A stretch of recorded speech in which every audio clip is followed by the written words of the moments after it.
1555년 을묘년 조선을 뒤흔든 한 장의 상소문. 남명 조식이 탄성 현감직을 사직하며 조선 명종에게 올린 상소문.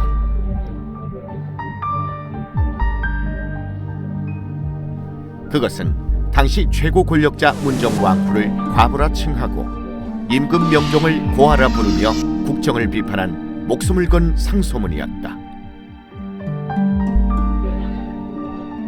부패한 정권을 향한 한 선비의 절규는 400년을 훌쩍 넘은 어느 날 한 학자에 의해 세상에 드러났다.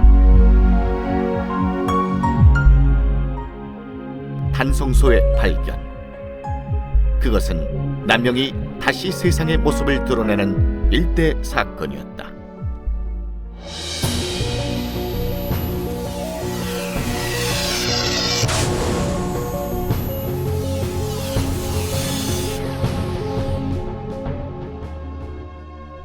(1970년대) 탄성소를 처음 발견한 김충렬 고려대 교수는 놀라움을 금치 못했다.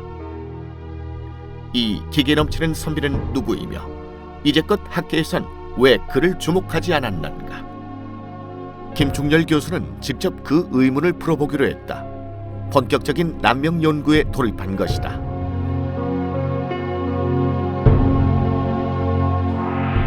또 하나의 상소문이 있다. 남명의 선비 정신을 보여주는 무진봉사가 그것이다. 무진봉사의 서리망국론은 하급관리의 백성에 대한 수탈을 예리하게 전곡을 찔러 지적한 것으로 부패에 대한 경계와 청렴의 기준을 바로 세워 조선 왕조가 끝나는 날까지 늘 인용될 정도였다. 연구를 하면 할수록 남명은 조선 최고의 선비로서 거칠 것이 없는 인물이었다. 우리 역사를 통틀어 가장 성공한 교육자. 그의 사상은 현실지향적이고 실천 중심적이었다.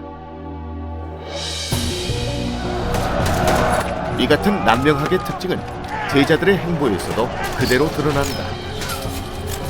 남명사후 20년 만인 1592년 임진왜란이 발발하자 남명의 제자들은 책을 놓고 칼을 들었다.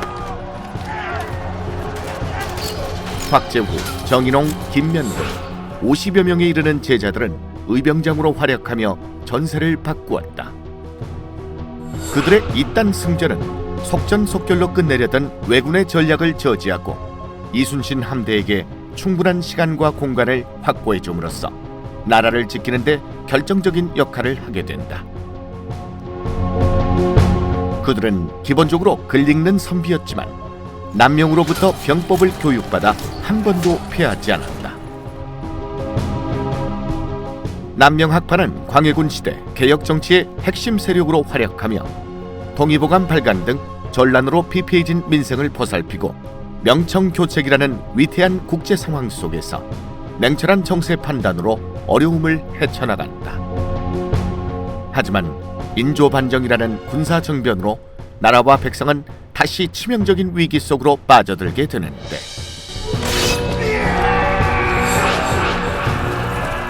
이 사건으로 개혁 정권의 영수였던 정인홍이 처형당하면서 남명학파는 역사의 뒤안길로 사라지고 만다. 이어진 조선의 망국 일제강점기에 임진왜란의 영웅들인 남명과 제자들이 완전히 파묻히게 된 것은 어쩌면 당연한 일이었다. 조선시대에는 인조반정으로, 현대에 와서는 일제에 의해 폄하되고 사라진 남명.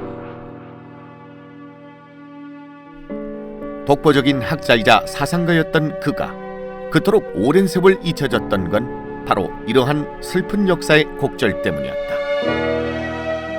하지만 그가 구축한 정신세계는 워낙 우뚝하여 그에 대한 연구가 진행되면 될수록 남명 사상은 더욱 광채를 발하게 되었다. 이러한 분위기 속에 후손들에 의한 선양 사업도 본격화되기 시작했다. 1973년 문집 번역과 사적 개발 사업을 시작으로 1977년 제1회 남명제와 학술 강연회를 성공적으로 이끌며 선양 사업의 발판을 만들었다. 이후 남명학연구원을 발족하며 선생에 대한 차계적인 연구 토대를 마련한 가운데 남명학연구논청이 창간 이후 지금까지 계속되고 있다.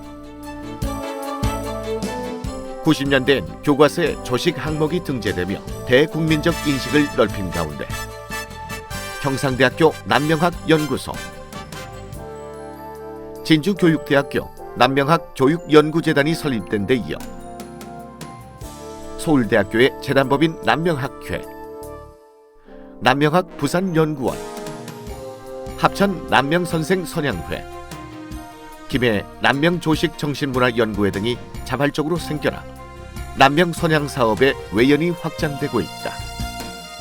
80년대 중반 이후 본격적인 연구가 시작된 남명학은 지금까지 발표된 논문만 2,000여 편, 한 해 정기학술지 발표 논문만 50편이 넘을 정도로 비약적인 발전을 거듭하고 있다.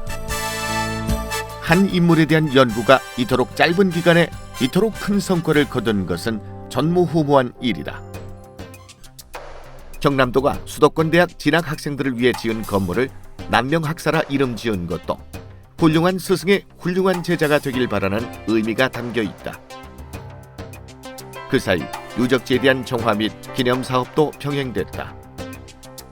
산천제 일원 남명선생 유적지는 국가문화재 사적 305호로, 폐호로 방치됐던 합천 생가지는 지방문화재로 등재됐고, 김해 신선소원과 합천 뇌령정도 새롭게 중건되었다.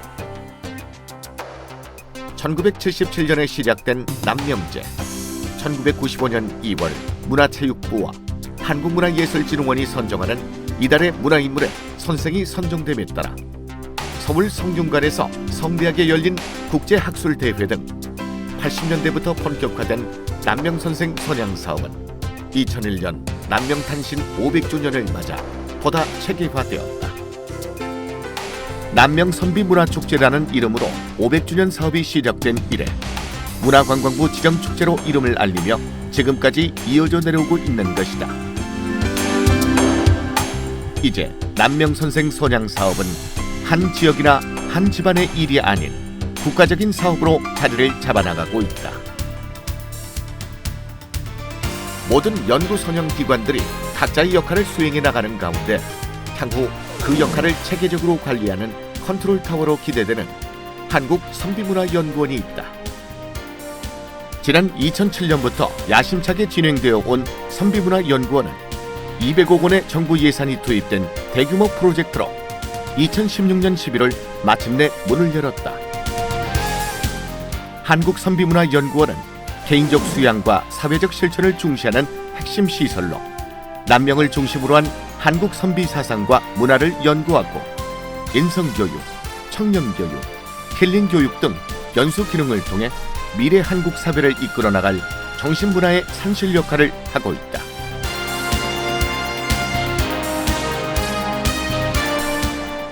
남명 사상이 마침내 다시 나라의 중심으로 성큼성큼 걸어 들어가기 시작한 것이다.